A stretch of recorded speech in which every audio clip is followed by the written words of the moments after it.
All right, ladies and gentlemen, boys and girls, and all my friends around the Westeros world, I have a very, very, very special guest tonight.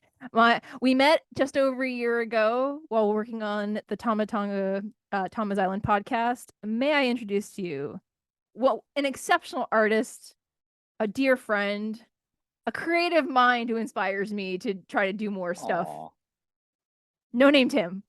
you Welcome to the are show. way too. That was way too kind of an I intro. speak from the heart. I love you for that. I love you Thank for that you. so much. Well, And for it's those who and don't I'm know so happy to you, be here. I'm I'm super happy to be here. I was so happy when you volunteered. You're like, "Oh, me," and I'm like, Yeah. You've got time for nobody's gonna listen to this tiny podcast, but okay, let's go."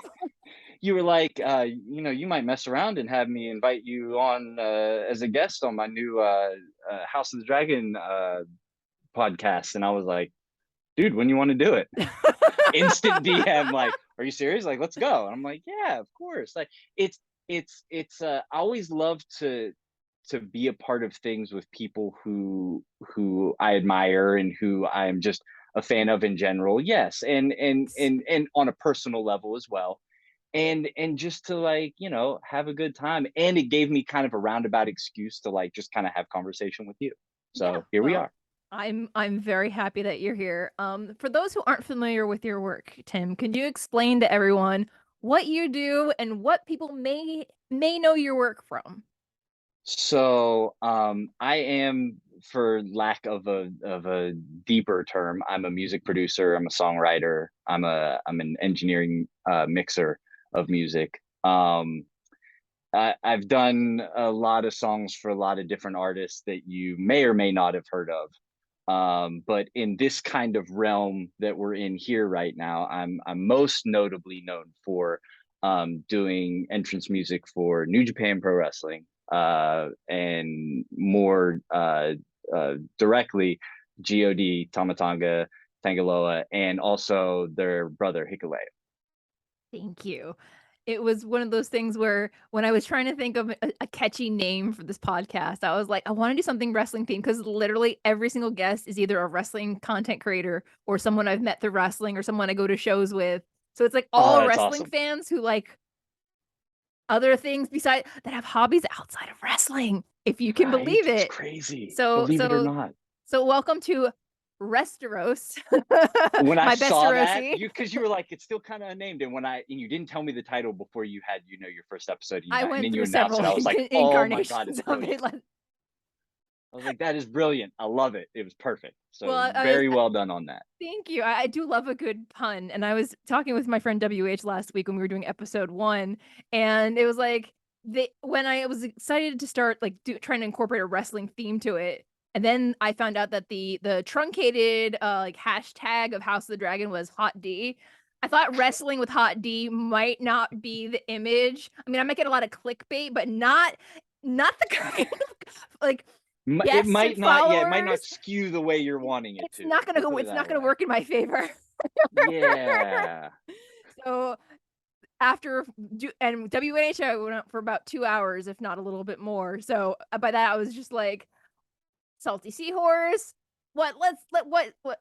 Oh, and I actually, full disclosure, I was typing Westeros, but typed started typing wrestling. The That's kind of how Oh, it happy happened. accidents are the It was very best, much, it was not man. intentional. It was very much oh, I just typed this wrong, and yet it's so wrong, but so right at the same Yeah. time. Hey, you contemplate on things for weeks on end, and then what ends up happening is a little happy accident, and then it's staring you right in the face. That's normally how most of my, like, creative ideas happen. So Well, one of the I'm things fully on board with it. we were talking off air about is that we both have a birthday coming up. We're We both like do, about we're about yes. literally like a week apart in birthdays. But Yeah. as a Virgo to Virgo, I have a tendency to overthink a lot of things, which is probably why it took me so long to figure out a title. Yeah. Things like, I don't know, life. Yeah. Oh my gosh. Life, my dreams. Every week feels like an existential crisis. Pretty much. But isn't it so reassuring or I don't want to say reassuring, but it helps to Yes. know that you're not the only one. Absolutely. Like at the end of the day, we'll probably go off air and I'm gonna be crazy in my brain again. But I can Yeah. still say, well, at least she kind of gets me. Somebody Yeah, gets me. absolutely. And it's one of those things like, growing up, it was you had to have, by the time you were in your teens, you had to figure out where you're going to college. By the time you graduated college, you had to, figure out what you wanted to do with your life. And I'm like, you know what? I'm in my 40s and I'm still figuring out. So you know what? For those who are listening, if you haven't figured it out already, don't worry, you're not alone.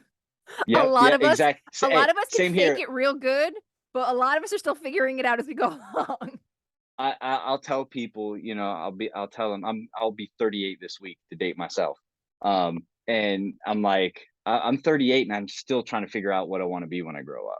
I'm gonna be Like, 43 and I'm still figuring it out. So you know what? right? We're all like It's all nobody. We don't. good. I didn't ask off air. Am I allowed to swear on here, or do I need to censor myself?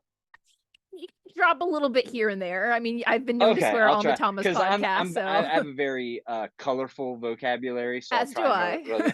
but I'll just for lack of a better phrase, like none of us have shit figured out. Like we 100%. don't. Nobody does. 100%. We don't know anything. Nope, So sure you're don't. not the only one if you're sitting there stressing over not having anything figured out because we're both doing things that we pretty much enjoy doing very like a lot and we're still figuring things out. So This podcast is a prime example of me trying to figure it out here we as go. I go along. Exactly. Okay, so just to dive right into this week's episode, we were Okay. Oh, you're a music man.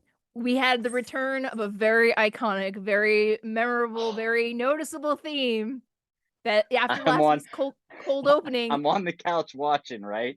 And as soon as it kicks off, I just kind of like perked up. I'm like, get in, let's go. I was like, new intro, come on. It got me uh so fired up. Because it for kind of I wondered as as a musician and that kind of thing, that first episode was almost this almost more kind of felt like the first episode.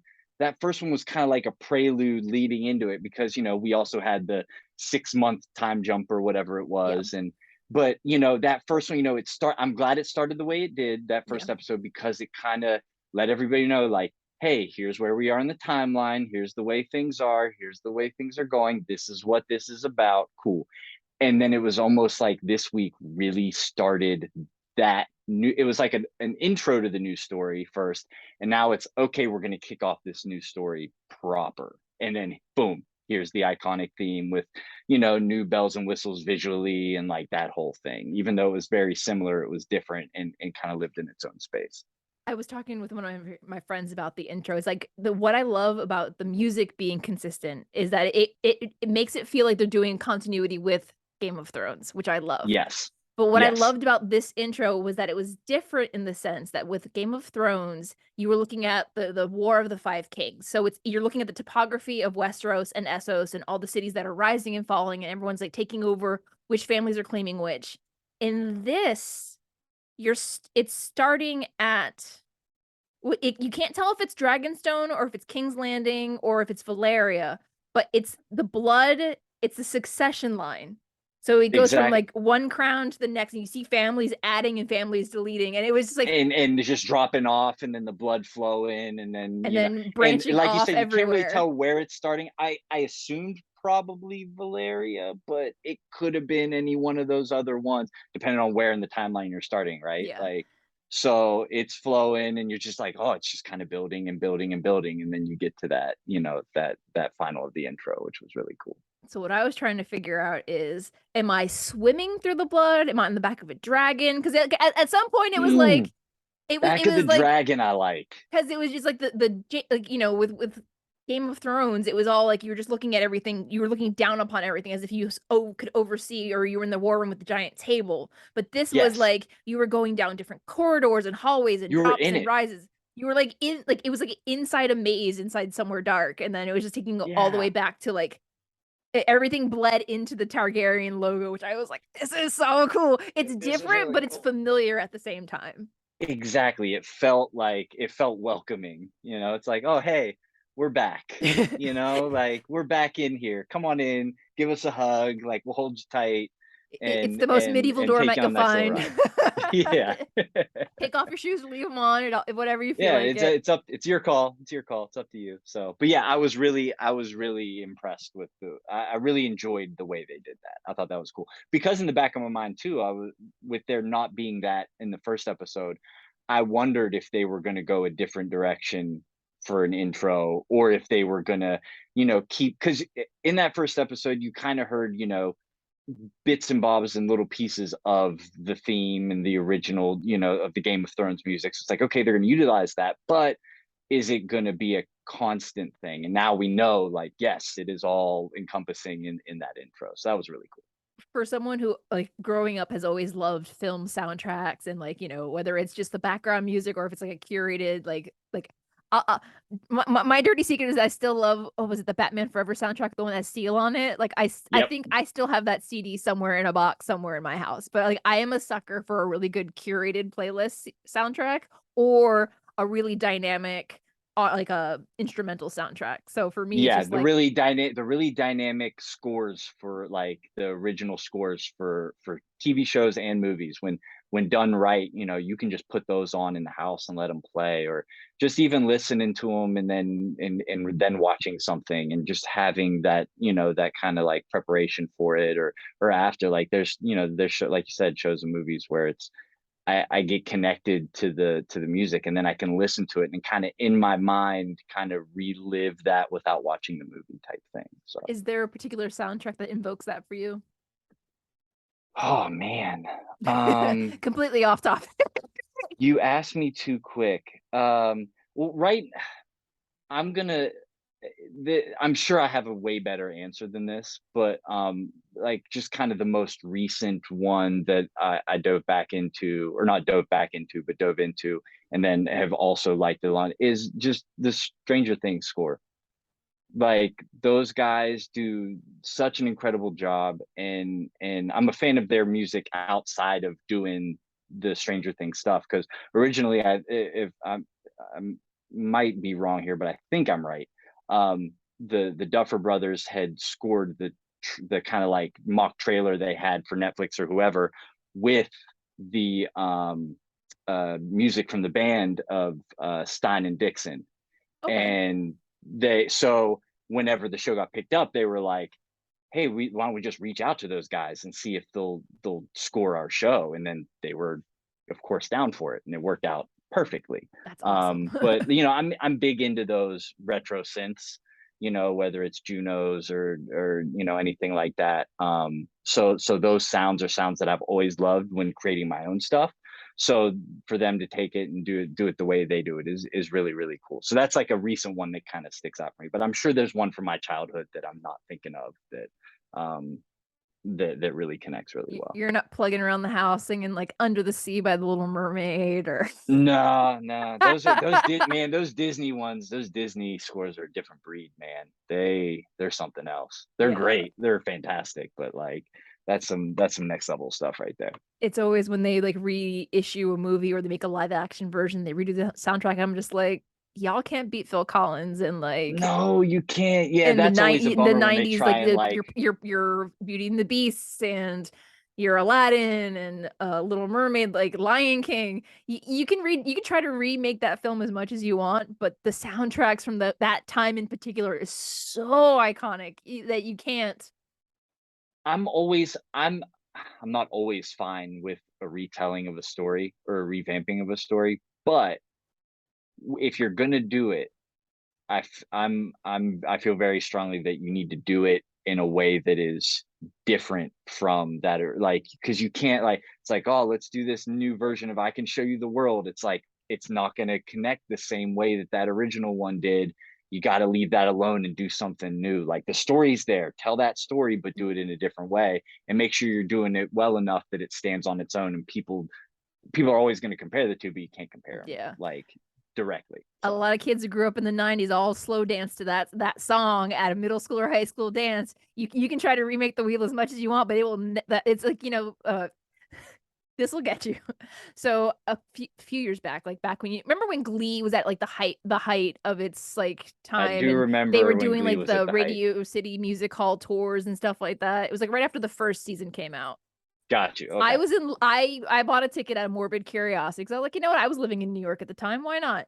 And I was in Yeah, sure. line, and this God bless this mother that was in line behind me with like 4 or 5 tweens all psyched up. And one of them, her daughter actually, was like, you know, the Glee version of Don't Stop Believing is so much better than the original. And you could just hear like the entire crowd just stop. Oh no. And I was like, Oh. and I turned around and I'm like, ma'am, I'm not going to admonish your child in public. However, But you darling, probably should. I want you to know that if that original song was not the big hit in the 80s that it was, you would not be standing here in this very moment right now. It is like one of the Exactly. iconic anthems of my childhood. Yeah. And the you know how it is. You can try to cover it all you want. The cover will never beat the original. Some might No. come close, but it'll never beat it.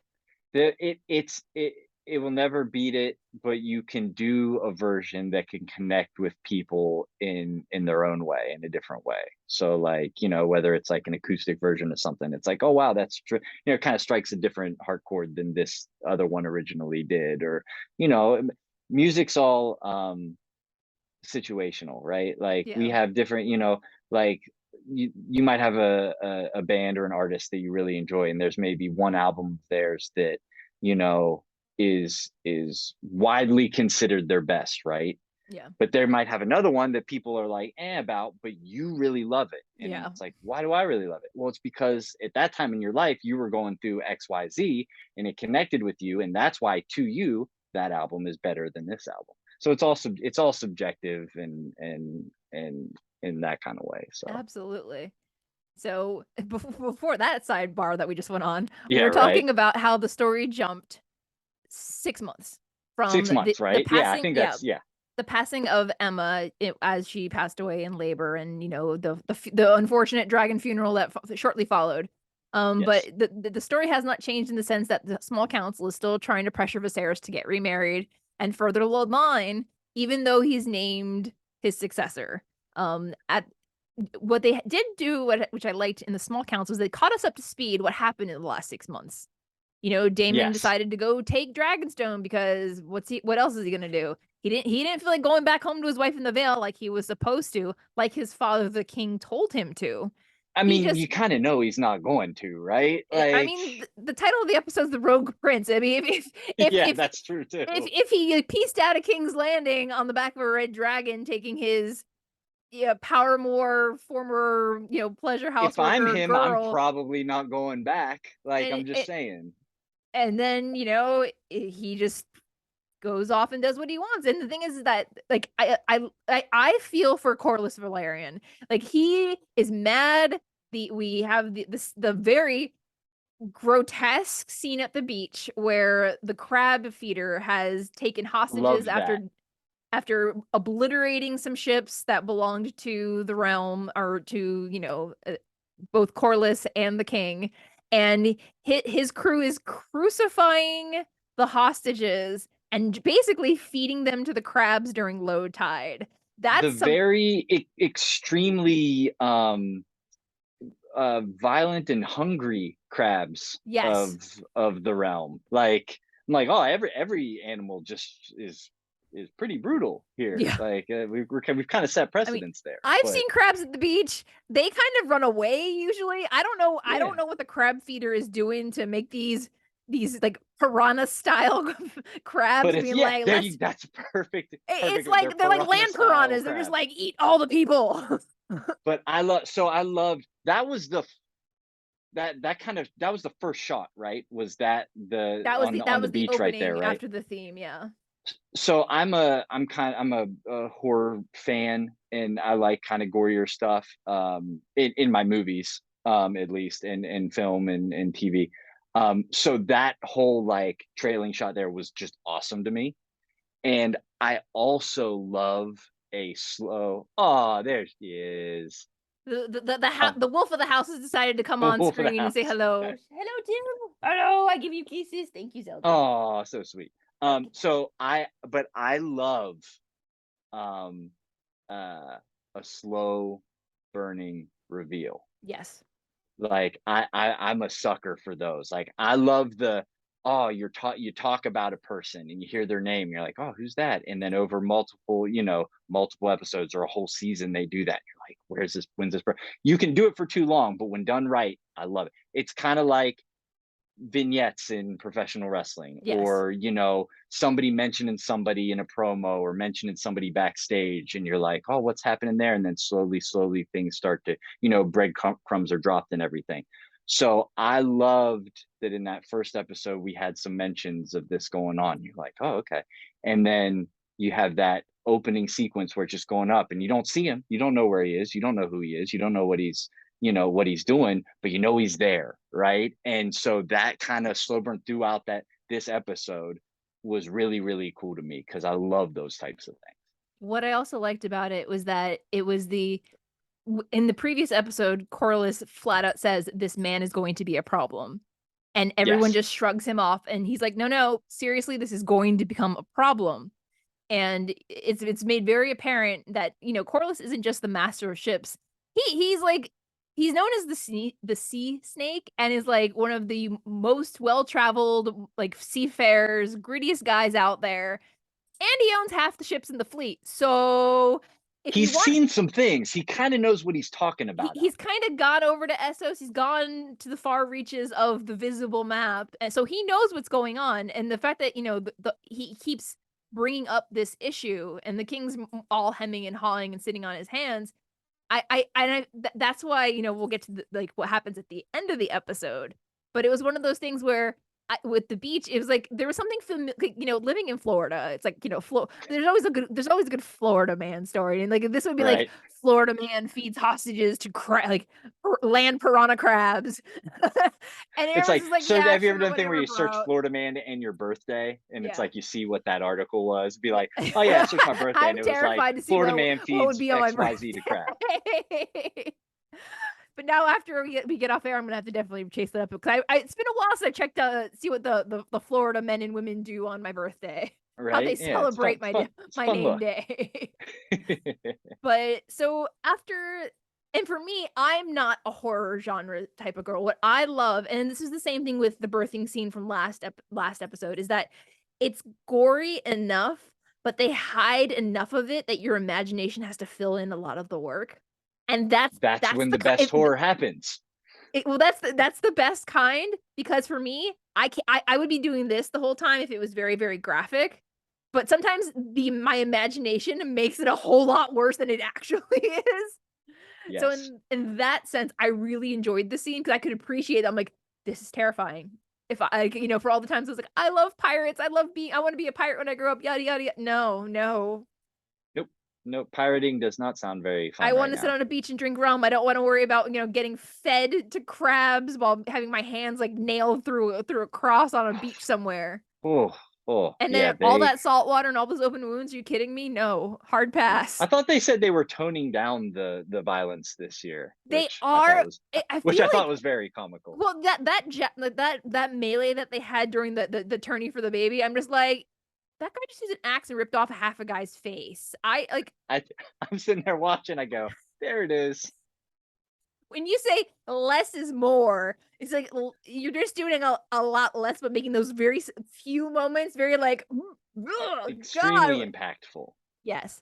I mean, I'm glad that they're choosing their violence to make sense.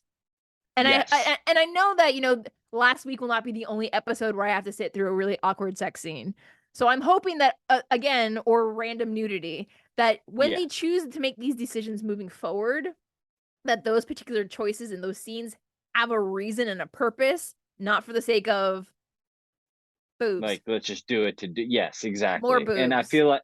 I feel like they probably figured that out and heard that because that was, whether it's an issue for you, someone personally or not, like you can see it's like, oh, okay, yeah, was that really necessary? Probably not. Probably could have done this and that a different way, but like time will tell. We'll see. Yeah. So And going back to like Game of Thrones, I think that was one of the things that it kind of got like very tropey and boring after a while. It was like, oh, we're exactly. shooting another scene in the brothel. Great. Look, there's 8 naked girls. Like it doesn't feel original after a while, and like the shock value loses its shock value after a while. It's like, oh.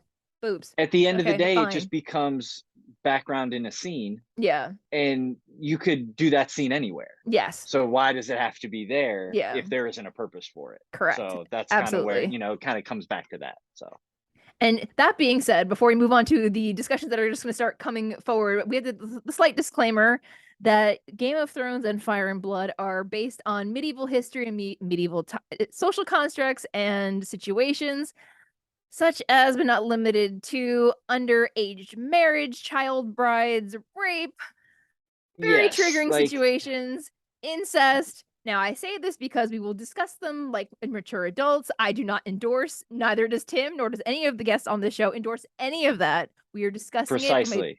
from a plot purpose only, because the means of secession and where we're going from here is going to get really weird really quick.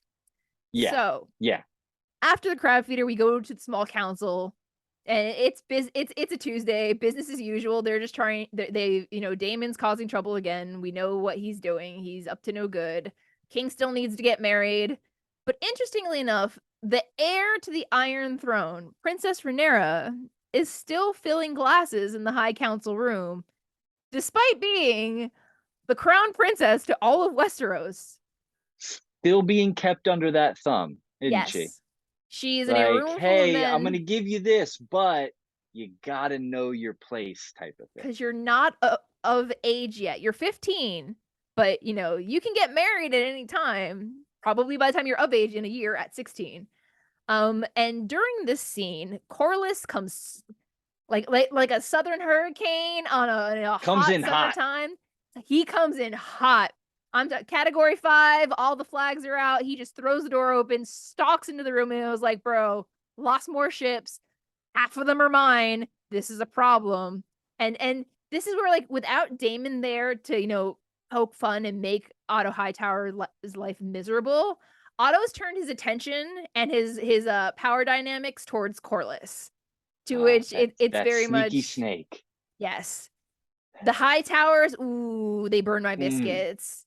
They're and mm, it's mm. the whole the conversation of the second sons. Corlys is the second son in his family. Daemon Targaryen is the second son in his family. Otto Hightower is also the second son in his family. These are the men that don't inherit the family estate or the kingdom, as it were. They are the ones that, if they want power or establishment or control, they have to take it and make it for themselves. And Corlys, married to the cousin of the queen or cousin of the king, the queen who never was Who never was. There and we never are. will And be. yeah, uh he's talking to it. Sometimes he forgets himself and talks as if they're in a familial setting, because they are family. They're around the same age. They're he had to sit there and watch his wife get overpassed, even though she's the older of the two, at the Great Council. And the thing is that 6 months ago he said this is going to be a problem. No one listened to him. It's becoming a bigger problem, and they're still not listening to him. now Now, he's come in and said, he said, hey, this could be a problem. Now it's going to be a problem. Now, hey, this is a problem now. yes, Like, it we it, need it to went do from something. we may need to do something to why aren't we doing anything? And Yes. it's the king has it in his mind that he's still a peacetime king. He's like, well, no, it hasn't gotten that bad yet. And in his mind, it's like, oh well, it's eliminating the pirates. The pirates cause problems on the shipping lanes, but now it's gone beyond that, Yeah. to the point where Corliss is like, no, this is impacting our economy. This is impacting our flotilla. This is a problem. And this problem is happening across a very, very tiny part of the ocean. There's not a lot of ocean between us and Essos. And this is a No. problem. And you're just sitting And on your and hands and hemming and hawing over it. and partly probably because it's kind of like you said, peacetime king, not really used to having to deal with doesn't want to start war, doesn't want to have that kind of thing going on. And it's kind of out of sight, out of mind for him, right? It's not, I don't see any direct, everything seems fine here. Everything's operating business as usual. Why would I go and ruffle something up if I don't have to? And he's having a real hard time letting him know, you're gonna have to, or else you're, and it kind of a theme throughout the episode is you're looking weak. Yeah. You're gonna look weak. People are going to think, hey, the kind of throne's ripe for the taking right now. I'm gonna stake my claim because there is dissension. And this was exactly what Damon said to him last week before he got cast out and sent away. He's like, Exactly. all I wanted to do was protect you from yourself. Because the people that you're surrounding yourself, they're not your friends. No. And this scene had so They're all plotting on they're how they can get that next leg they're up. all playing the game. They're all playing the game. They're all playing the game. That's what they're there for. And it was one of those things that this scene had so many great quotes. And one of the ones that really stood out to me was when Otto Hightower, this is where Hightower is he's starting to feel the hand of the king. He's starting to feel himself. And he's just like, a seat at the king's table does not make you his equal. And I'm just like, that shouldn't be coming out of your mouth, sir. That should be coming No. out of the king's mouth. You're not the king. Settle down. And Cool then, it. and I feel like, Rhaenyra is listening to this conversation, and everyone has like nobody has a solution. Everyone's just like, well, I don't know, I don't know, I don't know. And then she just turns around and she's like, bro, Dad, we've got dragons. Like, we got dragons. Like, why don't we use the dragons? You said the most terrifying thing we have are the dragons. And then I love what she says. She's like, send us. She includes herself in Yeah. that conversation because she's like, She said, I believe she said, you have dragon riders. Send us. yes, Not send them. Send us. Like she underscores the us part. She's like, you have dragon riders, father. Send us. And I'm like, us?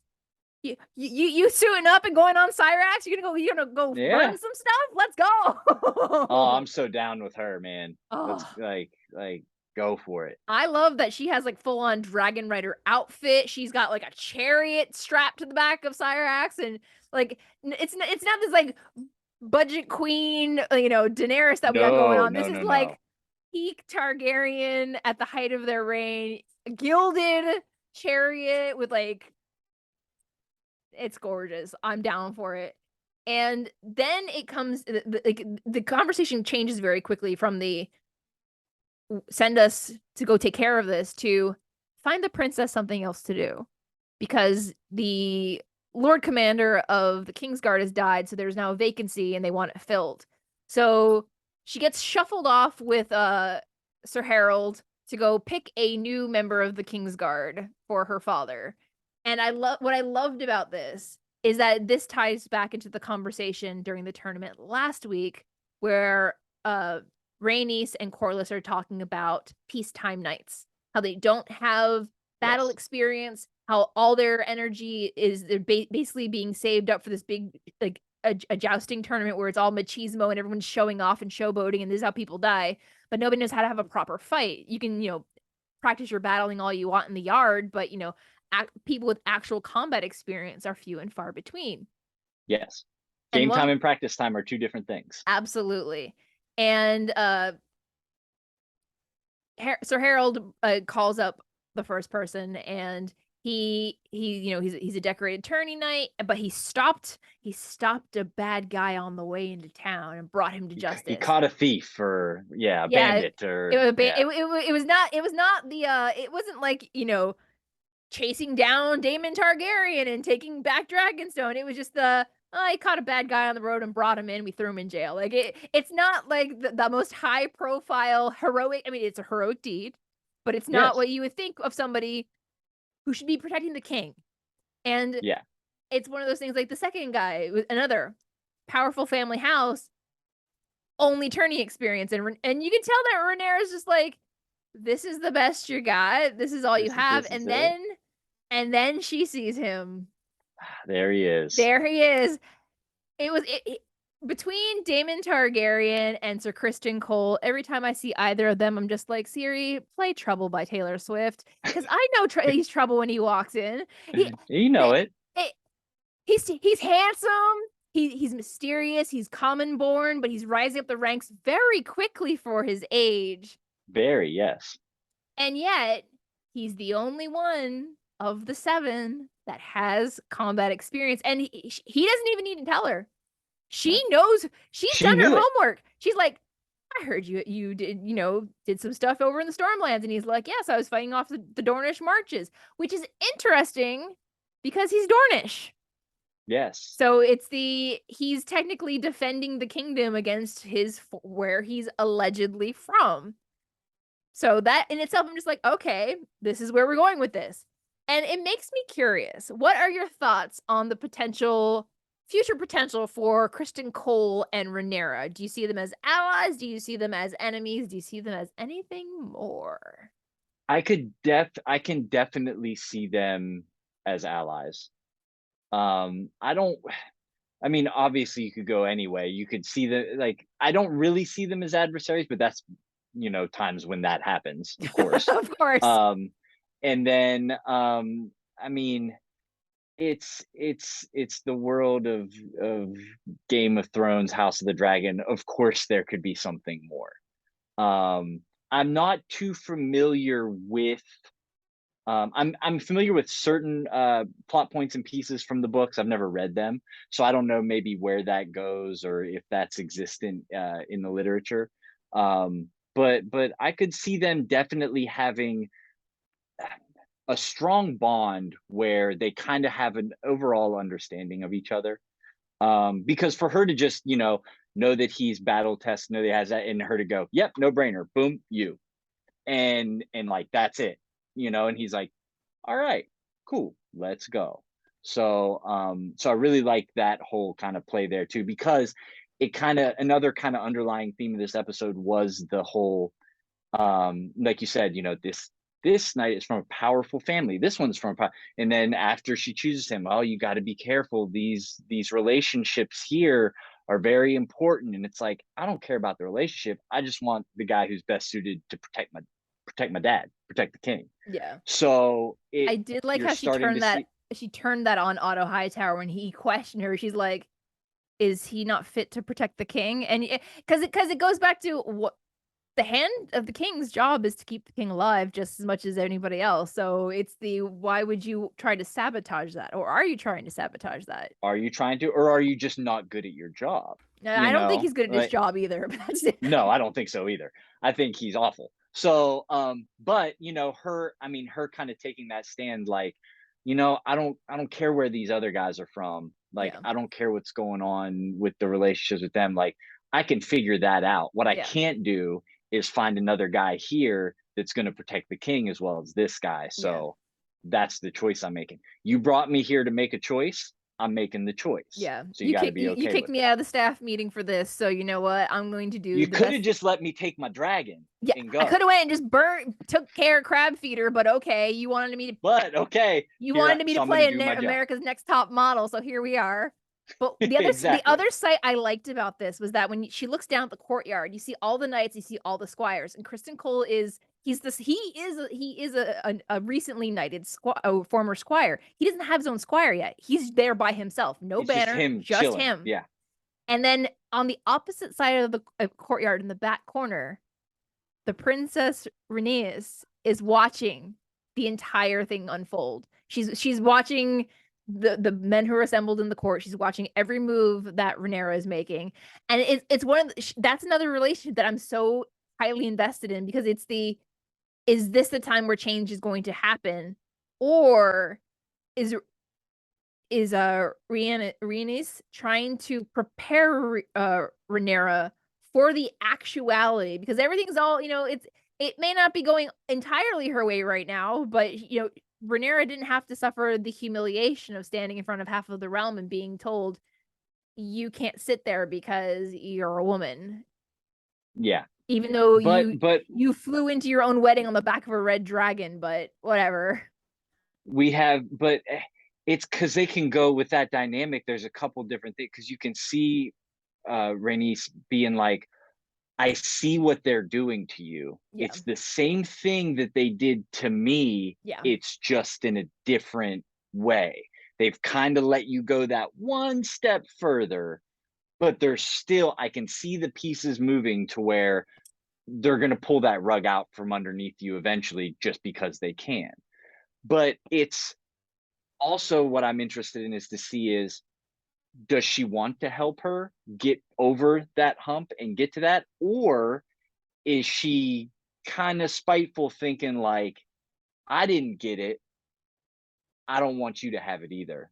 I would rather go and we'll delve into the path that her and Corliss take, to kind of, but I kind of want to slide in there, and then that way my family's taken care of, and then we're good to go. So I'm very interested, like you said, to kind of see where that relationship goes and what direction they take it.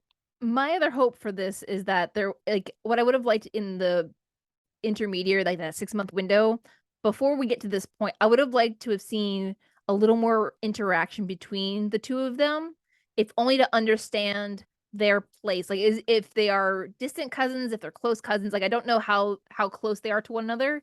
If she's like a Yeah, close yeah, that's a aunt, good. or is it's just she's close by proximity but not emotionally. And Yeah, is it then like I say hi to you when I see you here, or do we kind of am I heading over to Driftmark and like having some tacos yeah, by do the sea with you? I don't know. yeah, or yeah, does she, every once in a while just kind of like give her some advice or some pointers? Does she kind of ask her, "Hey, what did you do?" Or is it just kind of like, "Hey, I see you when you see you," and then you might pop up and say some things like, "Hey, watch your back," and then that's it. So yeah, it's very. I would like to know a little bit more about their dynamic. And moving forward, it's one of those things where Rhiannon seems to be the only one giving or having the conversations with Rhaenyra that nobody else is willing to have. That Yes, the small council for now and the king, they're kind of placating her, but they're also kind of giving her busy work, and they're not like, if she's actually to be the heir of the king, she should be training. She should be sitting, not just like serving, refilling glasses. She should have a seat at the table. She should be having conversations. She should be having her opinion asked of her during these meetings, not like having to like say something very off color or offhand to get the attention of the room. and the only other person who would kind of tell her that and that you could really talk to about that is off going rogue on his dragon. Yup. Like their relationship in that set in that first episode, you can tell that her and Damon are like, she's like, they can just kind of like, you know, break each other's balls a little bit and like just kind of have that speak freely around each other and really no consequences because I'm not going to go run and tell anybody. I'm not going to do anything about it. Yeah.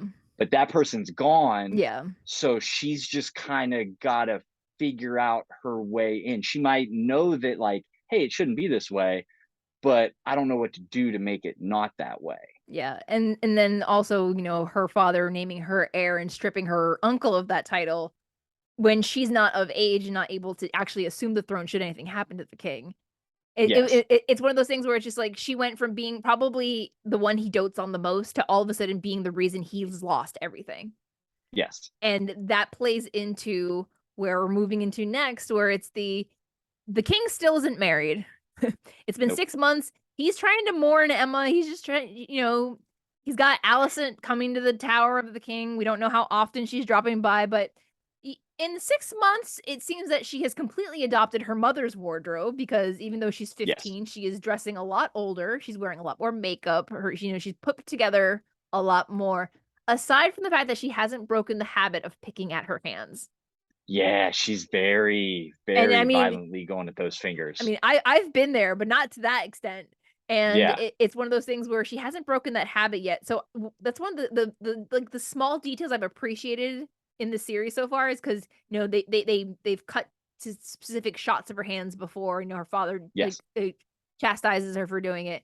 But then like in different scenes in this episode, you can still see that like they've actually like made sure that she's like they're still scabby and she's still picking at them, she's still chewing on them. Yep. That Yep. she's starting, at least the vibe I'm getting is that she's starting to get conflicted because she's she went to the Tower of the King, or she went to the King's chambers with good intentions to help him mourn, to be a support for him. Granted, her father had other machinations for her. He's like, "Oh, the Queen's dead. You're Like, up, hey, I kid. know how to slide on in there and get to where I You're want to be. you may Just not be the offer up my realm's delight, daughter. but you are one of the most beautiful girls in this entire castle. So get in there." Yeah. And from what I've seen of their interaction together, it's very innocent in the sense that from what we see on camera, he never touches her. Like, everything that, even if they're passing something from one to another, they'll either put it down or they'll like put it on the table. Like it's not very close quarters for them, even if they're in the same room. No, it's more of an emotional Connection. connection. It's more of, I know what you're going through. I went through something similar. I, I, I know how people react to it and how people talk to you and how I wish people acted this way to Yeah. me.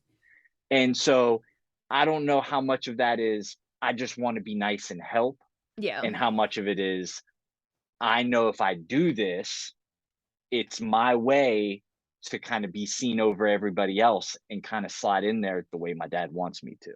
Yeah. Even though you can tell she's very conflicted because she knows if that shoe does drop, her best friend is not going to be too happy about it. Yeah.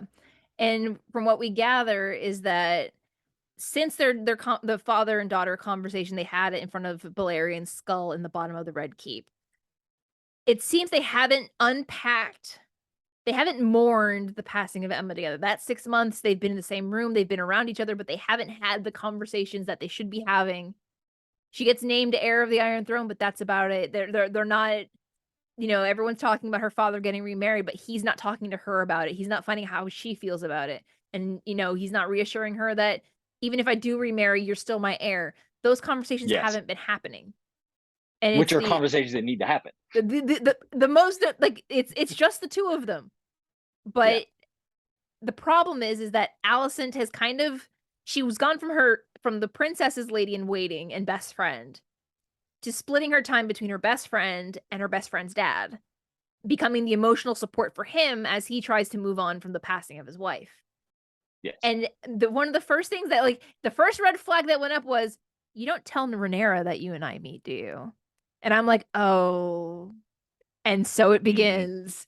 It was the Yes. As first time soon where as it's that like slid in, because I was wondering, I'm like, well, if she's been visiting him for these past, however 6 odd months and months. everything, I'm like, how much does Rhaenyra know? Like, how much? Like, does she know that she's spending time with that? Does she know? Does she know she's having conversations? Do they know the extent? And that right there was like, oh, That one moment I was like, she's been keeping her father or the father informed of his daughter's ongoings because they're not having a conversation, though they should be. But at the same yes, time, she's very much keeping this very big secret that her father's sent her off to be the other hand of the king, as it were. yes, very nice. The social hand of the king. Yes, Um, and to the extent that when the conversation of he even discusses the conversation of getting, like, discussion of getting remarried, he has that with her. And yes. part of me feels like he was gauging her reaction to see how she would react in that situation. That's how I felt too. I feel like that's what that was there for. Yeah. And then the moment he asks her, the light goes off in her head. It was like, my father sent me here for a purpose. And it wasn't just to make sure that the king doesn't die. Because, she's the daughter of the family. In this particular incarnation of Alicent Hightower, she was born and raised in the capital. This is all she knows. This is all she's ever known. She's Yep. she's similar to Cersei in that respect, that this is the play that she's getting put in. When Tywin Lannister married Cersei off to Robert Baratheon, it was very much a strategic match. The loss of Emma Targaryen is now with, her without being a mother. A girl who's like 15 going on 16, and that time your options were become a septa or get married. And if you're gonna get married, I mean, the king's available. The king's available. He's right there, and you have He's a you seemingly have that nice guy. in, He's a nice to kind guy. of, yeah, for all intents and purposes, he seems like he might not be a great king, but he seems like he wants to be a good guy. His heart's in the right place, and His that's the heart is problem. definitely in the right place, which in this world does not necessarily make for the best leader, or I or shouldn't say leader, the best king. or somebody with a long lifespan. We know that the moral Yeah. compasses of Game of Thrones are usually the first people to go, and Ned Stark is a prime example of that. John Poor Arryn was Ned. another one, prime Poor example of John. that. The Arryn family can't get a break. John Arryn died in the first episode of season 1 in Game of Thrones. Emma Aaron is also an Aaron, so telling you, There dead you go. Aarons. Yep, That's like it's right there. the It's just kind subtext of like the of episode curse. 1 in Game of Thrones is which member of the Aaron clan dies first. In this case, it was the queen. Yeah. So it's one of those things where as this is going on, Otto Hightower comes in. He's like, Your Grace, we need to have an emergency small council meeting. Something's happened." And it's one of the things where Viserys is so comfortable with Alicent in his presence, even though her father's the hand of the king. He's just like, "Well, can't we just talk about it here? Like, she's not saying anything. If she's not telling my daughter that we're hanging out all the time, I'm sure this could be said in front of her." And he's like, "No, let's go for a walk." So they go to.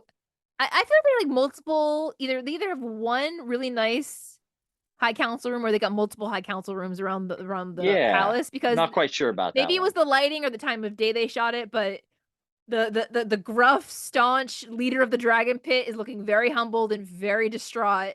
And he's speaking in high Valyrian, and he's apologizing. He's like, it was the hour of the bat, it was like dead of night. Somebody came in and stole a dragon egg. And it was one of those things where the king's like, "Oh, how could somebody possibly get past 50 of you guys plus all the There's no dragons? way. There's no way." And then we all find out that it was Daemon, because of course, who would be able to get past all the dragons other than someone on a dragon who's known by all the other dragons than There it is. the prince himself. And not only has he gone in and stolen from the dragon pit, he's stolen an egg. And the reasoning behind this is that he has issued a directive to his brother, the king, informing him that he has not only taken Dragonstone. In the old tradition of Old Valyria, he's taking a second wife, one that he is in love with, one that's better than his bronze biatch over in the Vale that he wants nothing to do with. He's I love the justification there. Oh, hey, this is the way we used to do it, so now I am going to go back to that. So If you it's good really enough can't for say anything Aegon the about it. Conqueror, it's good enough for me.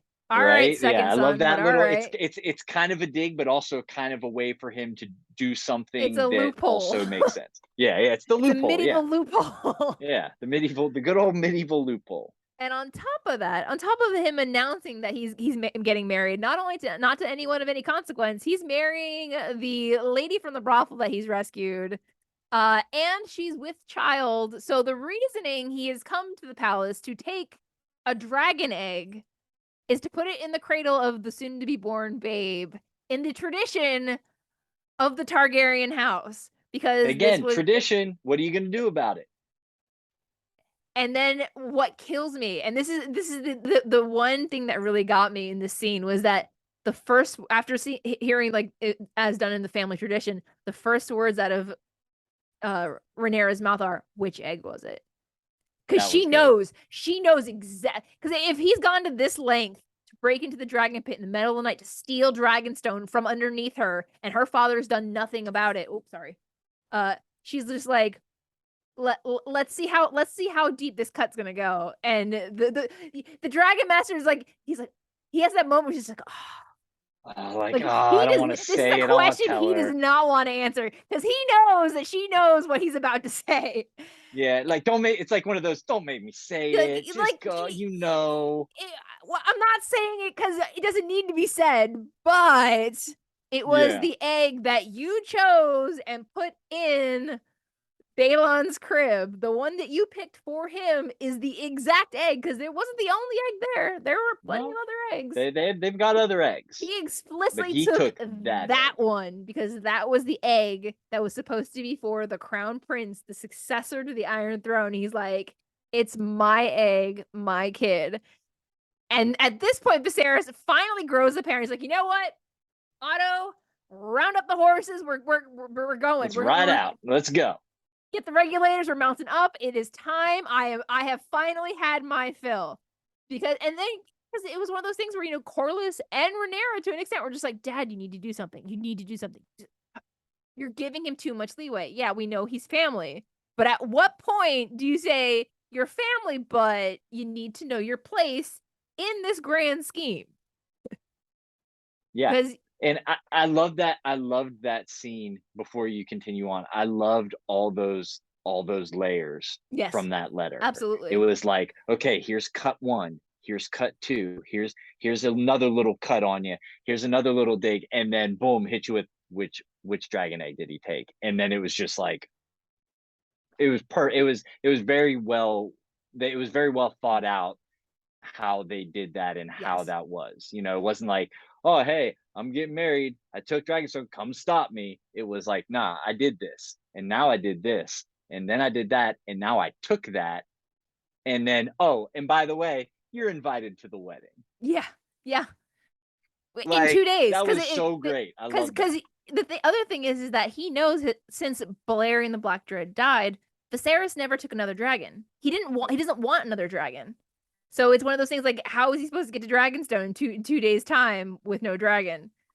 Yeah, So it was one of those that things where it was just like, I think when Rhaenyra got the Dragon Pit Master to admit that it was the egg that she specifically picked for the king's son, that was probably, as one would call, the final straw that broke the camel's back, where, yes, it it was was. Viserys had, he gave him the benefit of the doubt. He gave him the benefit of the doubt. He's like, nope, he's my brother, he's my brother, he's my brother. And then that was the moment where, that could have been a perfect good table flip moment where just be like, I'm Just no, done. I'm out. Let's Yep, go. done.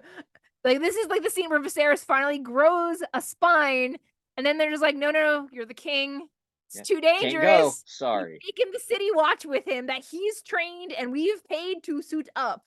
You're not going. You have no dragon. So Yeah, then he has a dragon. You do not. yes, You're staying here. he has Caraxes. Your dragon's in the basement, dead. Yeah, It's been his head dead. is in the basement. So Otto Hightower takes Sir Criston Cole. He takes the head of the Kingsguard, Sir Westerling, some maesters, some Dragon Pit guys, and a couple of knights, and they head off to Dragonstone. And they walk up this beautiful. And for those who have watched Game of Thrones, this is the same staircase that Jon Snow and his retinue make going up to meet Daenerys for the first time. Yep. Beautiful vistas. I don't know, like, CGI department, amazing. They did a good job because you could I I don't think because I think in Game of Thrones they shot that on a location. I couldn't tell Um if it was all if this part was on I location, because like they believe. do a lot of studio stuff too, so I never But I know. think that I could kind of see that. So I'm assuming that that one was on location in Spain or wherever it Oh, it's was, and I gorgeous. think this was shot on set. You could not And it was you kind could of not pay me enough money to be on a bridge that narrow, that high up in the recreated. Yeah, oh air. yeah, I was yeah. like, nope. Nope, I'm good. So they are greeted by, of course, the City Watch that now belongs to Prince Daemon. Prince Daemon Now the shows up. Dragonstone what? Yeah. Sure. The Prince Guard, The Prince Guard. Yeah, there because we go. The Prince Guard. they are not no longer in the city, therefore they are not watching the city like they're supposed to be watching the city. No, no But city. They're not watching a they city. are very much still in their gold cloaks, but they are not doing their job. They're very bad at their job right now. But Damon strolls up. He's got Dark Sister in one hand, and he's got that egg. He's just like, I want to watch someone take it from me. Which Yeah, one? he Like just I love. Yeah, he just kind of strolls up holding the egg, like, oh, this egg. All oh, right, are you looking yeah, for I got this? this egg. The one I just like kind of took in the middle of the night. Yeah, But came into and your he's house and took. like, he's not the least bit concerned by it. He's just like, he sees Hightower, and of course it'd be Otto Hightower who has to take the charge to go up against Daemon Targaryen, because they just love each other, Oh like yeah, love to see each other buried 6 feet under. And it's precisely. it's the, no one's trying to get to violence, no one's wanting to draw arms, and of course they all draw swords like you do, because this is how we establish power dynamics. And then you hear Caraxes, and he's up on the ridge, beautiful red dragon, but he's not blowing any fire. He's just kind of squinking a little bit. I Just up always there. picture Caraxes as much more like menacing, like cry. It was kind of squeaky, but Yeah, then kind of squeaky. you look over the horizon, and it's like as if you were watching Jaws. All you see like a rift in the clouds. It gets closer and closer, kind of like as if like if you were really talking about Jaws or whatever. Like you just see like that like something's closing in, and then Rhaenyra Something's comes, coming through the water. Yeah, and everyone's like, everyone can feel, like everyone knows. They're like, wait, yeah. we didn't Because bring. at that point, uh, Hightower had realized I brought swords to a dragon fight. Yeah. Like, I forgot they have okay, dragon. We have no dragon. We've got I'm kind of dragon in pit trouble right guys, now. but the dragon's way beyond the guys with the pointy sticks. Yes, exactly. So, but then we He did see, not think this through. However, the young princess, Princess Rhaenyra, she had her own game plan. She's like, you know what? I'm going to guarantee that one, this gets done without anyone dying. Because as much as Daemon would want to kill her, Daemon, their family, and Daemon still loves her in his own he loves me. weird, Exactly. weird way. Like I So, said, they've got this dynamic where it's like, I'm gonna call you on everything, but at the same time, like, yeah, I've got an issue with you, but I can't take it there because I care for you too much, and you know? they also have the same situation in slightly different circumstances. He's the second son that nobody wants to be ascend the throne. She's the daughter of the king, but she's a girl, and nobody wants her to ascend the throne. Nobody wants So her on the they're thrones. both the options that nobody wants. They want a third option. Yeah, But her father tried to pick the better of the two options, and now he's pit his options against each other for the time being. So she yes. flies Caraxes in, and she doesn't need to look for parking space. Caraxes just plumps down right behind the guard. So unfortunately for Otto Hightower, if he wanted to run, his guys got nowhere to go. They've got. I almost They're called him Matt. sandwiched. I almost called They're him Matt stuck. Damon because it's Matt Smith playing Damon Targaryen, but not Matt Damon as in Not Matt Damon is an actor, Matt Damon. Yeah. Goodwill Hunting Matt Damon. Yeah.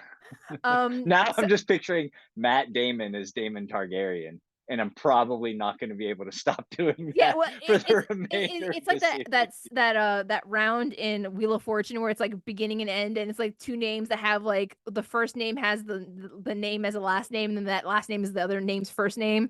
It's kind of like that. Goodwill Yep. Hunting, like Matt Damon Targaryen. Yeah. So there we go. There it is. So she parks her dragon like you do, slides off, just and of course the King's Guard and everybody they just part for her, and she just strolls past, and Otto's like, "What are you doing here?" Like he's trying to be the hand of the king, and she's like, "Push, I got this." Huh. Walks right up to him, and she plainly calls him out and was like, "I'm the reason you don't have anything anymore. What are you gonna do about it?" And I think he hates the fact that she has that candor with him, and she does Yeah. that in front of everyone because she knows and he knows. Even with Caraxes and Cyrax kind of like bookending this whole situation, Cyrax is the bigger dragon. So even if he were to lay a finger on her, Cyrax would just torch the entire bridge and Caraxes with him. So he's not gonna do that. He's not gonna start a war. She's not like she's the reason he lost everything, but it's not her fault. She didn't dethrone him. She didn't usurp him. Her father made the choice for them. Yeah. Don't hate me because I'm the reason you Yeah. don't have what you It want. was it Like, wasn't because I'm not wanted either. yeah. They don't want me either, bro. It's Yeah. fine. Which We're in is the why same I think ship. that they kind of have that understanding and that Yeah. and kind of that bond. It's like you said, they're kind of like the two that nobody wants and for different reasons, Yeah. but it still doesn't change the fact that the end result is the same. Like Yeah. you're not wanted in this position, even though you have claim to it. The other interesting thing that I liked about this scene was when Otto Hightower addresses Damon and asks him why he's doing this, and he's like, you're saying you're getting married and you're expecting a baby. And then you look at Masera and she's pissed off. She just looks at him, doesn't say anything, just turns around and walks off. And I'm like, You maybe can she's not see pregnant. the whole that whole scene. You see her go, "Wait, what? She's What's like, I'm happening? what now? I'm what? I'm gonna, huh?" We're And doing then what? and then it's like shock, shock, shock, shock, and then just like, all right, I'm out, and just pissed, turns, walks away. And she just walks off, and I'm just like, oh, You're like, oh, okay, Damon. that was a ploy. It Okay, seems the nuptials you've invited everyone to has a bit of a problem. The bride doesn't know she's getting married, nor does she know she's knocked up at this point. But we'll put a pin in that because we're gonna get back to that in a little bit. yeah, So Rhaenyra talks to him. She talks him off the ledge. He launches the egg at her and stalks off back up to Dragonstone. She turns around, she walks back to the men, puts the egg in the little warmer. It looks like a little bun warmer. Like, it was really cute. Yeah, like the little egg pot, whatever It's it like a little was. Like, cruise cool. set for like dragon eggs. Yeah. It's Like, oh, even cool. That's warm a for thing. it. Yeah. And she gets back on Cyrax, she flies off, they leave. While they're traveling back to the castle, we get this really great scene where Daemon Targaryen goes and talks to Masera, and she's sitting there, and she's like just staring out into the horizon. No, in this room, I believe this is the same room that in Game of Thrones, Dany uses it as her battle room. It has that's the one Yes. where the giant table usually is. Yep. But in incarnation of it, that table's at the castle, so it's Hmm. just a smaller table. Daemon comes in, takes off his sword, takes off his dagger. He kind of throws his arms around and leans on her, thinking like, "Oh man, I had a bad day." And she's just She's like, like, I'm "Bro." sorry, baby. She, Like, you know, like yeah. he's trying to get like a little bit of sugar, and she's like, "We're gonna have a DTR right now because I don't think you know what you've done. I didn't sign up for this. I didn't come here to be your wife, your bride, your baby maker. I didn't. I've taken measures to make sure none of that happens. Yeah. Why? No, this is not this ain't it, chick. You like She you makes made that really good, strong comment about, like, I've been bought and sold so many times in my life I've that, lost I count. can't remember the exact quote, but it's just like I lost count. And you're just, I like that, like, holds a lot of weight. You're Yeah. like, oh wow, like, And she, it it tells you a lot about the character without her having to tell you a lot about the character. and what I also loved with it is like, what did you expect from me? And she just looks at him Yeah. and says, freedom. Like, she didn't want power, she didn't want money, she didn't want like an improved station. None of that She doesn't matters. want to be the queen. She just No. wants to live she just wants to live her life Hmm. without even though she's the power more of the prince, she's like, I don't want to pop out your kids. That's not like I like me how I am. I don't want to be a mom. I want to be allowed to live my life Yeah. and not be, and not have it dictated to me. Yeah, and I don't think Damon thought everything through when he sent that letter to Viserys. And he No, it was certainly evident at that point. Yeah. it was very clear that he and Masara need to have a conversation as to what they're doing because he's out there telling people she's his wife, and she's just like, "No, bro. I didn't sign up for that. I just wanted to get out of the brothels." So it's As one of those things like, one would probably want to do in those times. yes, it like from what I could tell in the first episode, she was more of the I don't know if she wasn't necessarily the brothel keeper, but she was like one of the like kind of like how in Game of Thrones there was that redheaded girl that was kind of like the higher up, like not Yeah. the like not the pimp, but like the lady who like Not the runs madam, but but like a had, junior madam, like a yeah, madam in yeah, training. kind of award her, like, she's kind of the go between maybe the madam and all the other girls. Yeah. Like, she's obviously in an elevated position to a point, More of an but she's operations not, manager. she's not running the show. Yeah. No. But she just keeps the lights on, as it were. Like, she keeps everything Yeah. moving.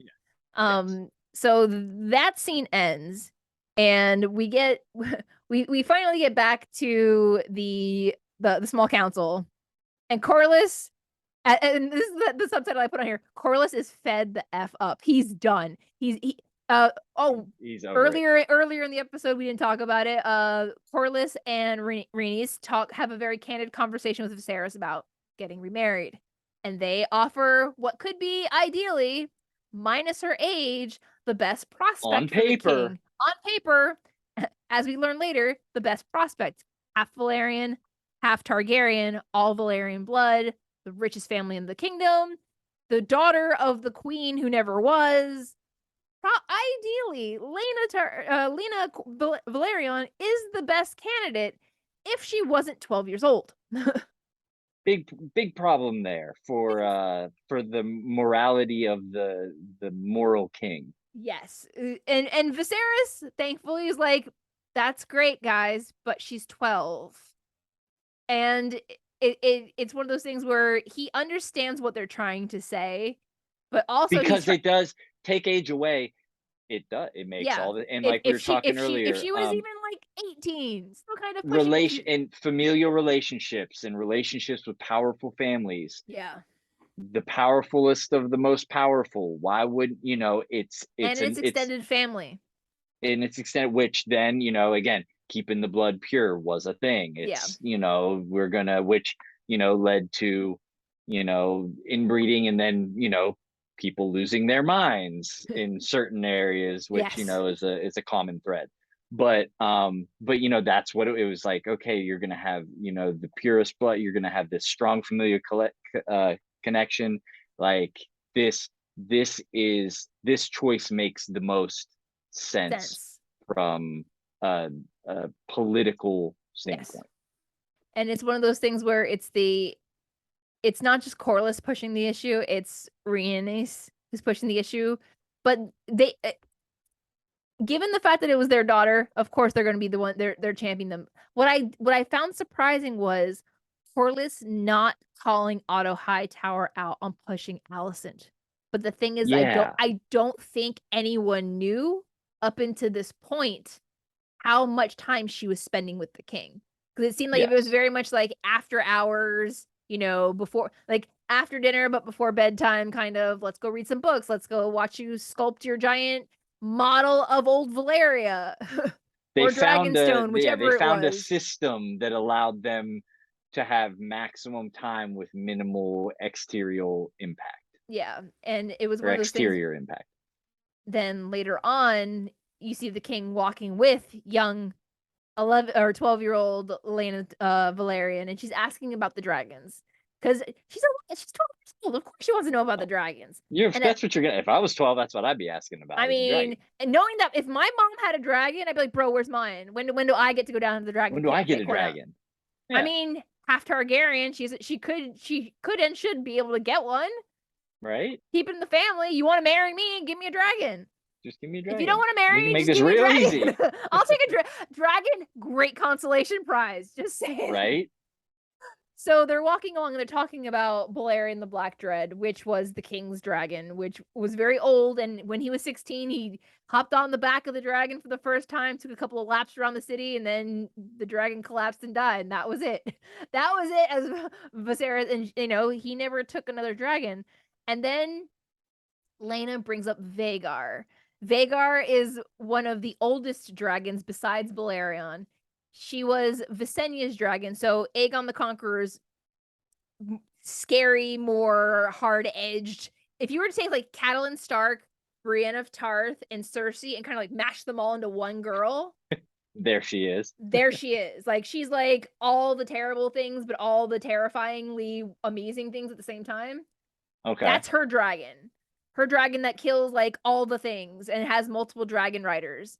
But Lena has like, for being someone so young and who doesn't have a dragon, she's very well read into the lore and the history of the dragons. And Yes. she talks about how she heard rumors about how maybe Vhagar is down by the South Sea and she's by herself and she's crying and singing a sad song. And I loved this one line from Viserys, and he says, well, maybe sometimes dragons get lonely. And I'm like, Maybe yes, they do. I'd like to think they do. I'd like to think they do. Yeah. Especially like even when because they're a higher form of being in the sense that they're very empathetic and they're very responsive to their writers, and Yeah. even with each other, like when uh Rhaenyra rides Syrax into Caraxes doesn't come after Syrax. They know each No. other. They're family. They're like, why the hell are you two fighting? We're like, we're Yeah. just What's happy to going see each on here? There's other. definitely a strong Like a connection like a between dragon dragon wavelength and kind human of. and dragon, or rider and dragon. Yeah. And it's one of those things where I've read some of Fire and Blood, and I started reading up until I got to the point where Viserys and Rhaenys were born, and then I realized if I read all of this, I may not enjoy the show as much as I want. So I've stopped Okay. reading the book. Okay. Okay. Fair enough. Because I've stopped because I'm like it seems like they're going to do about 20 years worth of timeline in this first season alone, which is why the timeline's seemingly moving faster. Yeah, they're moving at a pretty fast clip.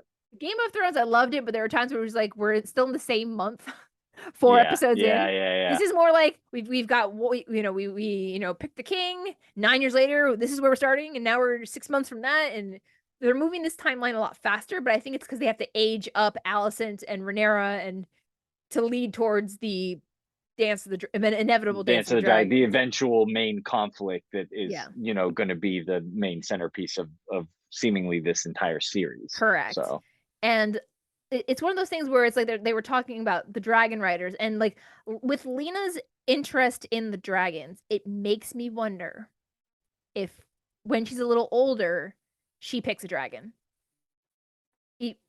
Because she's maybe, another character that gets aged up from what I've seen of the previews and everything like that. Like there's like the yeah, scene yeah, yeah, yeah. where That's the a good point. Valerians walk in and you see an older Yep. version of Lena and Leonor, her brother, and I'm just like, I mean, they said there's going to be about 10 or so. They have 10 or so dragons, like, floating around.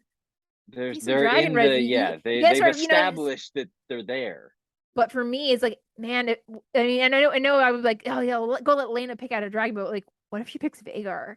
Like, what if this little 12-year-old girl picks like the Mount of Visenya, like Oh, that'd the be so murder cool. machine, like the actual murder machine that wasn't Balerion the Black Dread? I'm just like, Like, oh, let's. come on. I'm And this I'm is all for that. I'm this all for tiny that sweet girl. happening. Yes, give her Vhagar. Yeah, like because that she did. She and I have a feeling, I don't know where that character is going to be once they age up and they get older, and because I Same. know conflicts are going to change and relationships are going to be. But I could see her, like you said, she's a very sweet, innocent 12-year-old girl right now, and I'm kind of getting the feeling that maybe when they age her up, she is still that kind of sweet, innocent type, of character. But what if you contrast that with like the most badass of all dragons? I'm kind of there for it. And she and you get respect between Ryder and Dragon from the Ryder's perspective. Like, I know what you're capable of. I know what you've done. I'm very well read in the history of you and what you're capable of. But the dragon also respects her Yeah. because she might treat her in a way that nobody else maybe has, with this kind of love and care and sweetness. Been alone for so long, Yeah. crying, being lonely, and then you were there Oh, for me to kind of, sad lonely you were dragon. this. I was a sad, lonely dragon, and then you showed me care and love that no other person did. Everybody else just kind of used me as a instrument for destruction, but you actually care for me. I could see. I think that'd be a really cool dynamic. I think. And the other thing to think about is that with like the Targaryens weren't the only dragon riders in Valeria. People with Valerian blood could be dragon riders. So she's 100% Valerian, on both sides. She's half Targaryen and she's got like old Valeria Valerian in her. Yeah. So we know she's got the capabilities. So if it's the whole, a dragon rider has to have dragon blood or some connection to the dragons, why not put her on a dragon? But Why not? I just I'm want here to I for just it. want to see this tiny little like, optimistic girl just ride a badass Just on a dragon. badass And dragon. the poor thing Oh. is that she does the walk with Viserys, and at the very end, she ruins a lovely afternoon promenade, being like, "Oh, by the way, if it suits your grace, I Let me think read I this would scripted like paragraph. you can tell one, she doesn't want to have the conversation. Two, it's very rehearsed, and Viserys 12 is year olds like, don't talk like that. and Viserys, bless his heart, he just stands there and politely listens to her. He doesn't yell at her. He doesn't say anything off color to her, and other than your father put you up to this, didn't he? Yeah. And then, what did your mother say? And she's like, you could wait till I'm 14 to bed me. And I'm like, oh. So Oh, it's boy. the Which it's was also his reaction. Just, yeah. oh, And all right. and also at some point in that scene, it also cuts to Rhaenys and Corlys at two different vantage points in the garden, watching Watching what's down. happening, and both of them looking cautiously optimistic, but at the same time, it's just like the other problem that Rhaenys runs into with Lena is it's the same thing that Catelyn Stark had to go through with Sansa and Arya, is that she's it's the we are perpetuating this structure where we're having to marry off our daughters for safety, protection, money, family stability. We're using our daughters as leverage and bartering tools to further our power. And in this case, it's the I may not have been queen, but her children could be king and queen. Yeah. And But it's it's her if 12-year-old I'm daughter that trying like to if I'm trying to break the cycle of the way things are, why am I perpetuating continuing it. continuously perpetuating the way things are, like, by doing Absolutely. this? So you can see that there is some push pull internally with her there, I think. And then the king, it gets back to where it's just he's starting to get his fill of all of this. He's just like, you know what? I don't need people throwing their 12-year-old daughters at me. I don't need this. I don't need that. But then he sits down with the Master of Law, the guy who's the Lord of Harrenhal. I forget what his name is right now because I didn't write it down. It's escaping me too. It He kind of looks which is like Samuel Tarly 2.0, like but he rich. kind of does. Okay, but I'm really not going rich. with that. I'm like, man, he kind of looks familiar, and then He I looks thought like that like Sam. he kind of looks like he'd be like Sam's brother or Yes. something like Well, that. But but then we have good old Rickon. Oh, bless him. yes, Good times before he got good times. toasted by Drogon. But it was one of those things like the king, and of course the Lord of Harrenhal always seems to give the king his unfiltered but also his very mature opinion. Like he's like the only guy in the room not yelling over everyone to give his opinion, and he's never He's the one who it's the one person who's not trying to get one up on somebody else by doing correct. something. So therefore, when asked for that kind of unfiltered, honest opinion and advice, he can give it because he kind of doesn't while there's a lot at stake for him, I'm sure in different ways, there isn't any direct stake for him, no matter who the king's gonna what decision the king might make. My problem with him is I feel like he's another one that has a very good moral compass because he's the Yeah. Master of Law. And I feel Yep. like at some point it's gonna come back at him because there's you got the corrupted guy that or Beeswee or from like Honeyholm or whatever, the Yep. Master of Coin. He's Yep. sketchy and like bidding on things. Then you got Hightower. Then you got Corlys is always angry and grumpy. Then you got the Yeah. Maester, and the Maester, I don't know. I after Game of Thrones, I don't trust a Maester. The only Maester I I trust don't. is Maester I was gonna Aemon. say a maester's gonna maester, and I can't trust a maester. Maester's gonna So Maester. The only Maester I like is the one that took the black and he died because he was a and he's gone. Targaryen and he was his sweet blind old man. Oh Um, yeah, yeah. but it's one of those things where he's like, all right, this is all right. Here's what's the situation. Here are the pros, and then he's like, well, what's the downside? And he's just like, she's 12, and he's like, It was cool. That for me was like quote of the night, kind yeah. of, because it was just like, hey, she's She's 12. 12. Like, oh, okay. I mean, bless his heart, he tried to be like glass half full, where he's just like, she'll get older. She'll get older. Yeah. Like just bide your time. I mean, you're not wanting to have a new heir right away anyway, so just chill. Like, and then we fast forward a little further where we have the scene where the king has decided he's done.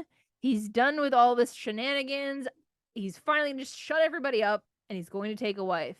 Rhaenyra's there, Otto Hightower's there, Corlys Valerian's there, and Corlys is like, he's ready. He's like, yep. He's ready to go. He's like, all right. He's like, it's happening. Let's go. My family's gonna be good. He's ready. Like he's like kicked back in his chair. He's like, all right, it's time. It's time. And the king starts, and he's like, all right, I've agreed to remarry. And we're like, all right, okay. Vibe in the room's good. But then I'm standing there and I'm watching it, and I'm just like, Alicent Hightower normally isn't in any of the small council meetings, and yet she as soon as I saw her there, I knew it. She's very present, standing right next to her father, and of course wearing this. I love that dress she has on, stunning. But again, gorgeous. She's supposed to be 15 years old. Her and Rhaenyra are supposed to be around the same age, and they dress in two very different aesthetics. And of course, this is very deliberate because, standing next to the crown princess, who's the realm's delight, you got to kind of up your dress game. But she's up the dress game to being like her mom's dress game. Yeah. And it's they cut to Rhaenyra's face, and as soon as her father says that he's gonna marry Alicent, because they had that heart to heart after she came back from Dragonstone, and she's like, I know you need to remarry. And I'm okay with it. I'm fine with it. But she said all of this not realizing that her best friend was part of that conversation and that pool of candidates, because her father at this point, still hasn't mentioned that he's been spending time with her behind her No. back and keeping tabs on her, because Allison's the one who's been saying, "Oh no, she's doing well. She wish you would come talk to her. We're calling her, yada yada." Like Allison's trying to like be the emissary and work in between them. But in this very moment, the moment her father names her new stepmom is her best friend, you can just feel like a shift in the room. Like Oh yeah. Rhaenyra looks crestfallen. Allison is like, Allison wants to be happy, but her father looks like the cat that ate the fucking canary. Like he's like picking feathers out of his teeth, and he's like, Yeah. Corlys storms out like he Oh, should. pissed.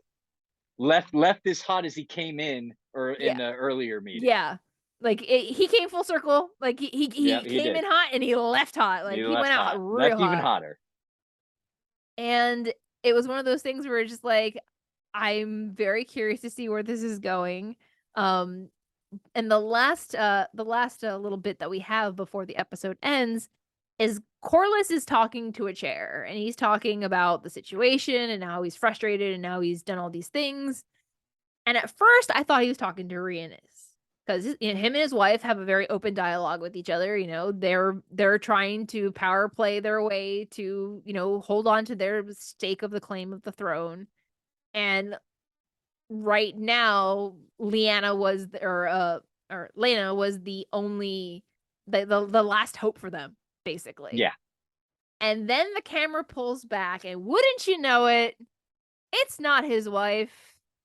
Good It's old Daemon. it's the enemy of my enemy is my friend. A friend of me, if you will. A friend of me, Daemon if you will. Targaryen is just leaned back in the chair listening. And what I loved about this scene is that no matter how mad Daemon is at his brother and how intentional everything he's doing to piss off his brother, the moment Corlys starts talking negatively about the king, he stops him and says, only I can do that because Yeah. he's Only I can my, talk about my brother like that. I'm not not gonna let you. you do it. And Like, I was let's set like, the record straight. okay. I like that establishment of a power dynamic, because Yes. one, it's Daemon reminding him he's still the brother of the king. He hasn't been he may have lost the throne, but he hasn't been completely exiled or thrown out of the family. Yeah. And it's if we're going to work together, you need to understand where I stand on these matters. And you can be pissed off at my brother all you want. You can, whatever we do moving forward, we'll do it together. But you keep his name out of your mouth. Yeah. If you want to keep your mouth, because I have dragon, big dragon. Because I have a giant dragon and you do I not have a have a giant dragon. dragon, and I like to burn shit because it's a dragon. I'm rogue because I'm gone rogue. Because I'm the rogue prince, rogue one prince, all by myself. Got a hot But yeah, chick, but she doesn't know I where was she. very in that scene when they had you see him talking, he's talking to the chair, you don't know who he's talking to. I was kind of running through. I'm like, who could he be talking to? What's is it Rhaenys? Is it? But then when he said, "You and I are a lot alike," as soon as he said that, I was like, I think I know who it is. Aha. And then did that pan. I'm like, there we go. There's let the conflict begin. Absolutely. And it was one of those things, like, I had a feeling, because I've seen, like, what I've seen of the trailers, and, like, coming this season, there seems Yeah. to be a lot of scenes where Daemon and Corlys are together. Uh-huh. And moving forward, they were talking about the stepstones, and stepstones being essential to the success of, the trade routes of the kingdom, and how that directly impacts the Valerian family wealth and their position, not only in the court but in the kingdom financially. And Yeah. Daemon is looking for allies, because he Yes. realized he may have a dragon, but that's all he's got right now. And when he was at court, his own brother said, he's like, I'm your only friend here. Nobody likes He you. needs support of other people too, and other families and other connections. Because Like the dragon will do a lot for yeah, you, but at the end of the day, can only get you so far without all exactly. those other things. And it's one of those things where if he's going to strike out on his own and carve his own slice of Westeros off for himself, he can't do it by himself. No. What better way to do that than to find someone whose ego has been severely hurt in a very public forum? Because I'm sure that when Corlys explained the entirety of the situation to Daemon, because Daemon in the first episode was in the hallway listening to all of them talk shit about him. Yeah, And they're like, he's gonna be another Maegor. He's not what this kingdom needs. He's not this, he's not that, he's not this. And it's the Corlys was very even in the first episode, he wasn't against Daemon, but he was very open on his thoughts about Daemon. And I think that alone, they have like a mutual respect in that sense because they're very honest with each other about what they think.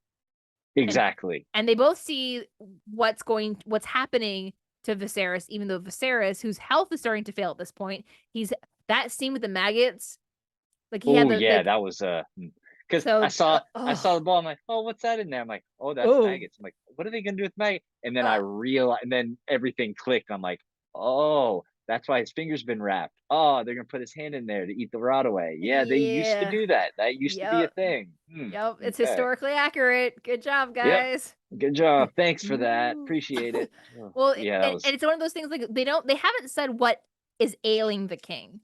But unlike like in Game of Thrones, like it's not grayscale because from what No, we've seen of grayscale, there's no open sores, there's no wounds. It's like the skin just itself just starts scaling over. So it seems that it's not dragon scale, but it's something else. Whether it's a kind of plague or he's just old. He looks old because of the Targaryen white hair, but it seems like he's not that old. he's not that old, so you figure he has some sort of, like you said, plague or some sort of flesh because he's got the wound on his side too that just Yeah, won't heal, right? yeah, So is it some kind of, just skin disorder thing that eventually is something that can become fatal in those yeah, times because they can't treat it properly. It's going to be interesting, and it's going to be interesting to see how fast it progresses yeah. and how that affects the lineage of things, as Yeah. it were. So and that's how this episode closes is on Corlys and Damon plotting their future together. Did you watch the trailer afterwards of what's coming up i next? I did, but I am not too heightened to it at this moment. Is it okay if we So talk about it? yes, of Okay. course. The most noticeable thing that you will see in the I'm guessing the next episode, we're gonna have another time jump because they've already Yeah. shown pictures of or videos of a very pregnant Alicent getting out of a carriage. Yes. But at this point, there's already a baby boy. The king Yeah. has an heir. We don't know if Rhaenyra is still the heir apparent or if she's been removed. But now that Alicent has become the queen, their dynamic is going to shift greatly. And this is still a young Alicent and young Rhaenyra. We haven't had that much of a time jump where they're going to change actresses yet, Yes. but it's starting to the divide was already very apparent when Alicent was in the small council for the announcement that the king was getting married because Yeah. she's never had her foot in there before. But now it's the Rhaenyra is now the third wheel for the king, new queen, and their new family. And I'm wondering if with this, like we said, there's probably like another jump in time, right? If it's going to be a situation where we pick up in that episode and we come to find that, oh, Allison and Rhaenyra haven't spoken for X amount of months or haven't been a thing, or are they still in the midst of trying to figure things out? Is it a we're done and we have been done and maybe Allison's trying to bring her in but it's not working, or are they still kind of there but just kind of at a split and at odds? And I have a feeling a lot's gonna like we'll know that, and a lot's gonna be told by that baby boy. Yes. And the other thing that was from that trailer, we see dragons doing dragon stuff, like Oh, burning, we do see burning, dragons burning. doing drag. That's So right. I Yes. have a feeling that we're going to head over to the coast and Corlys, Valerian, and Daemon Targaryen are going to take the fight to the Stepstones. They're going to go after the crab feeder. Dragons are going to dragon. The piranha Who we crabs do are the crab out. feeder, who we do see at the very tail end of that episode too. Yes. As they're talking and they're panning, they're doing more panning on the beach, right? I think it's can't remember if it's interspersed with Corliss and Damon having their conversation or if Yeah. it's separate, but we do see more hammer in the hands and more crab eating, and then we kind of get that reveal of here's the masked crab Yes. feeder. I'm very curious to see if the masked crab feeder is the if that's the one Oh, person, or if there are multiple people that wear if the is it same many mask, heads of like the a snake, hydra or where is there's it many, just the or it's one? yeah, Yes. or kind Good. of like Ooh, how they had good question. the Sons of the Harpy where they all had the same mask. Like I Yeah. don't know if it's one person or if it's just like the Hound or the Mountain or the crab feeder. That's him. That's it. That's That's him. Or if it's like, hey, we're all crab feeder, like we all kind of move as one type thing. I I did not mean, consider that. Very good point there, Miss. we'll have to see, but I'm very excited. And not as bad as I thought. Just over an hour and 15 minutes, Oh, not bad at all. We did pretty good. I think. I Wait, was no, we thinking started we're at gonna 8. at least be pushing two Just kidding. We hours. started at 8 and it's now 9:40. Well, We're still we time. go. Hey, we It's had some fine. casual conversation Yes. beforehand, so that's off the right. That stuff doesn't count. So we're Yes. probably. I mean, we probably chatted for a good 15 minutes. I would say As we so, do, and as we as should. we tend to. Yes, So for the exactly. rest of the season of House of the Dragon, Tim, what would Yes. you like to see? Or what are you hoping to see? What am I hoping to see? I'm kind of all over the place right now. From the start, because in episode one, as soon as Damon walks in, I'm like, ah, man, I'm not gonna like this guy. I'm like, they got he can play that smarmy looking, and I'm not gonna. But by the end of this episode, I'm like, I kind of feel him. Like, I kind of understand him. I kind of get it. I could see him being somebody I can connect with. um Rhaenyra, I'm just like all in on. Like she just seems like the type of person that I would kind of like connect with on a level. Like, I get it. um I can't stand Otto Hightower. Oh, I want a very bad end to come to Otto I Hightower. want so many bad things to happen to him. He's one of those people that, like, in these, going back into Game of Thrones, you're just like, man, I want it to be satisfying, and if it's not, I'm gonna be bummed out. You I have know? like he Otto Hightower gives me Littlefinger vibes. Like Yes, I was just getting I ready to want say that. very bad things to Literally, happen to him. And like, for me right now, Daemon Targaryen is giving me season 1 Jaime Lannister vibes. Like I hate him, but I feel like something is going to if he becomes like if something breaks him, like he's broken and something happens. I love broken toys. So if he has like that humbling come to God moment at some point in the series, I feel like Daemon Targaryen might be someone start empathizing with at some point. exactly. Like, there's something there, like There where you're has like, to be wait. something that makes you be like, "Oh, you son of a bitch, you got me." Yeah. There is a respect in there for people for certain reasons where you're like, okay, yes. So, like, I mean, I would love to see him in Rhaenyra kind of come together, like, in some form or fashion. I'm pretty sure in the books they come in a certain fashion, but Like you do, like like Targaryens like do. like it they tend to.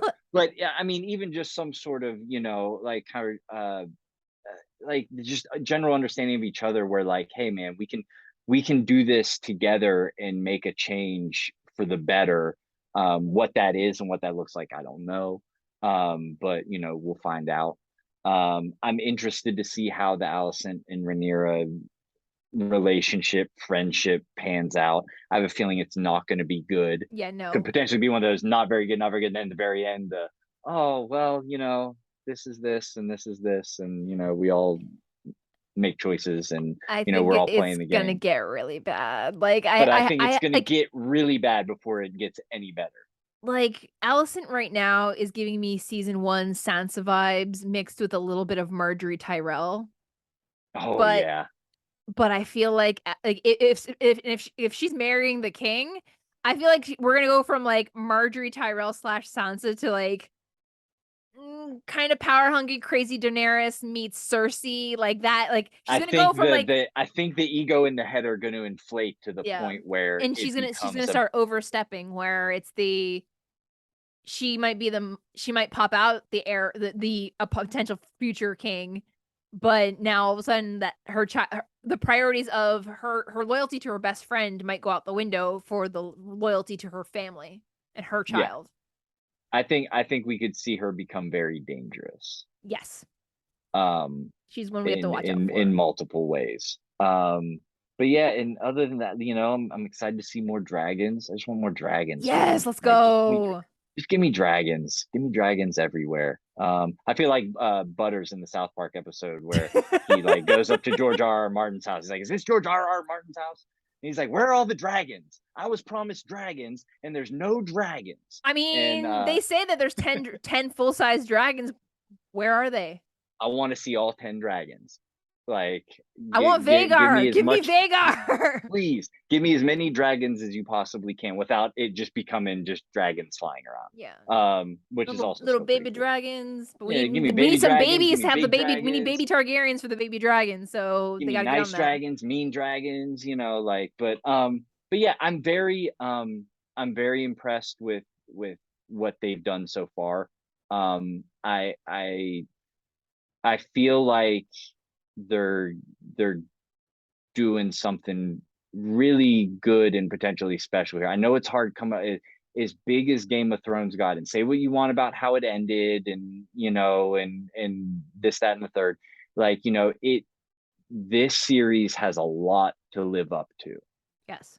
And I feel like they're setting the groundwork for something that can live beside Game of Thrones, as its equal with what it's doing. So I'm very impressed with how they've kind of knocked these first two episodes out of the park.